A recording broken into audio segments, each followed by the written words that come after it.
ҳамин рақси зебои гулдухтарони ансамбли гулрез ба фестивали байналмилалии рақс моро муттаҳид менамояд оғоз бахшид.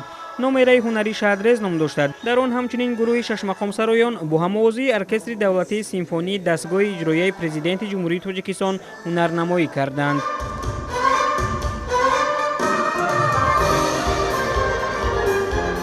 бояд гуфт ки дар фестивали байналмилалии рақс моро муттаҳид менамояд тамоми дастаҳои рақсии Тоҷикистон ва ҳайатҳои ҳунарии кишварҳои Ҳиндустон, Қазоқистон ва Ӯзбекистон иштирок мекунанд. дар маросими ифтитоҳии чорабинии байналмилалӣ муовини аввали вазири фарҳанги ҷумҳурии Тоҷикистон Обид Назарён иштирокчиёни фестивалро хайрамақдам гуфта зикр намуд ки ин фестивал бо мақсади таҳкиму густариши робитаҳои судманди фарҳангӣ бо кишварҳои хориҷӣ, табодули таҷриба ва дар ин замина муаррифии ҳарчи бештари санъату ҳунари миллӣ доир мегардад.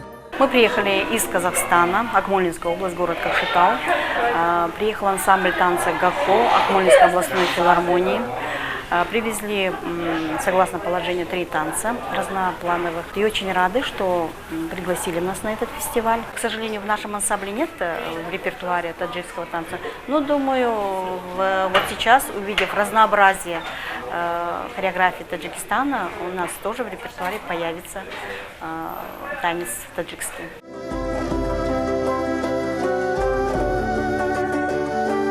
дар фестивал ҳунармандони ансамбли рақсии таманнои ҷумҳурии Ӯзбекистон, ансамбли рақсии ГАКОи ҷумҳурии Қазоқистон, гурӯҳи рақсии ҷумҳурии Ҳиндустон ва ансамблҳои рақсии Тоҷикистон аз ҷумла дастаҳои ҳунарии рақсӣ аз вилоятҳои Хатлону Суғд низ иштирок мекунанд. боиси зикр аст ки дар замони соҳибистиқлолии Тоҷикистон ҳукумати кишвар ба соҳаи фарҳанг таваҷҷӯҳи махсус зоҳир намуда пайваста баҳри рушди ин навъи ҳунари асил тамоми кӯшишҳоро ба харҷ медиҳад. имрӯз санъати рақсии тоҷикон бо тамоми унсурҳои миллӣ ба дили бинандагони дохилу хориҷи кишвар роҳ ёфтаву маҳбуб гаштааст.